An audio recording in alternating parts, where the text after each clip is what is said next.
Ready start. Madhya Pradesh के कूनो राष्ट्रीय उद्यान में चीतों की मौत की घटनाएं यह बताने के लिए काफ़ी हैं कि उत्साह के बरक्स संरक्षण को लेकर दूरदर्शिता में कमी और पारिस्थितिकी की बारीकियों को नज़रअंदाज करना कैसे नतीजे दे सकता है। गौरतलब है कि मंगलवार को कूनो उद्यान में शौर्य नाम के एक चीते की मौत हो गई। नामीबिया और दक्षिण अफ्रीका से लाए गए चीतों में से अब तक 10 की मौत हो चुकी है।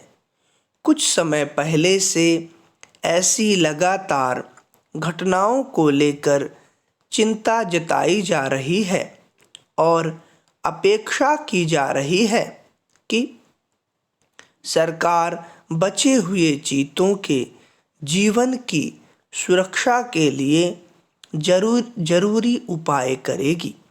मगर जिस तरह कुछ अंतराल पर चीतों की मौत की खबरें आ रही हैं, उससे यह सवाल उठ रहा है कि क्या भारत का मौसम इन चीतों के लिए प्रतिकूल है या फिर व्यवस्था और देखरेख में कमी की वजह से उपजी समस्या है।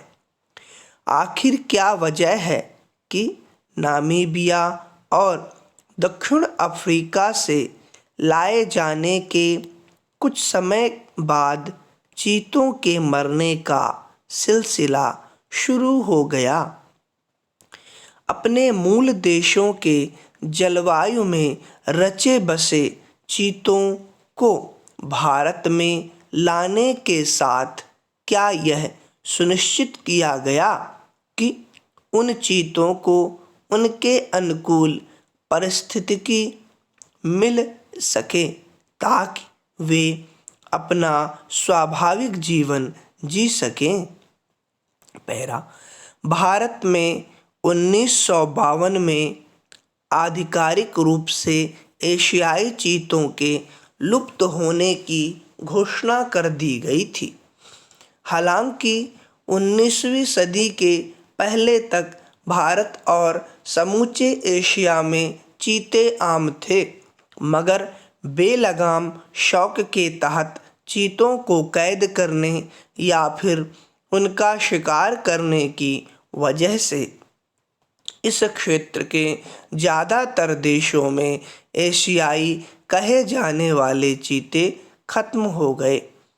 अब करीब 7 दशक बाद भारत में चीतों को फिर से बसाने के लिए प्रोजेक्ट चीता के तहत प्रयास शुरू तो हुए, मगर इस बीच कूनो में जो चीते लाए गए वे अफ्रीकी आबोहवा से जीवन पाने वाले हैं।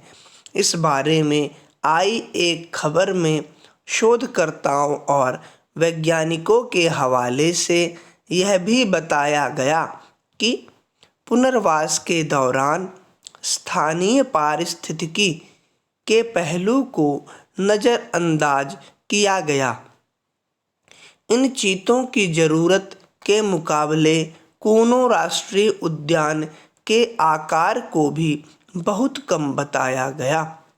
हालांकि इस मसले पर उपजी आलोचनाओं और सुप्रीम कोर्ट की ओर से जताई गई चिंता के बाद सरकार ने पिछले साल यह सफाई दी थी कि इस बात पर विश्वास करने का कोई कारण नहीं है कि चीतों की मौतें किसी अंतर्निहित अनुपयुक्तता की वजह से हुईं।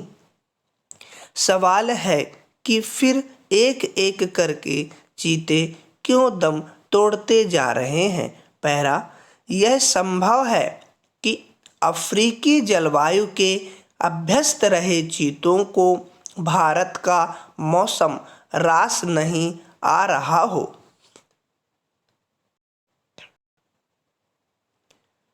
और उनका शरीर यहाँ जीवित रहने को लेकर संतुलन बना पाने में नाकाम हो रहा हो।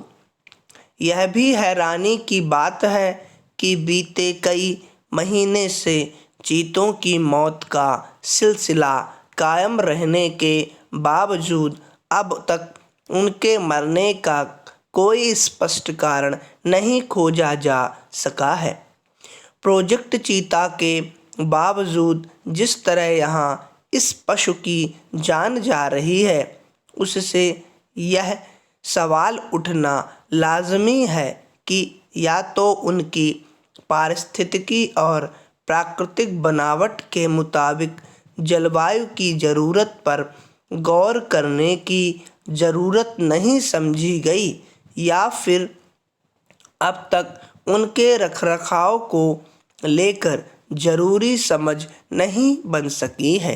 यह ध्यान रखने की ज़रूरत है कि बड़े शिकारी जीवों के इलाके में कई वनस्पतियों को फिर से पनपने के लिए अनुकूल स्थितियां बनती हैं। जिस तरह ये चीते अपना इलाका और जीवन खो रहे हैं, उसका असर न सिर्फ उनकी आबादी पर बल्कि समूची पारिस्थितिकी पर पड़ेगा। स्टॉप।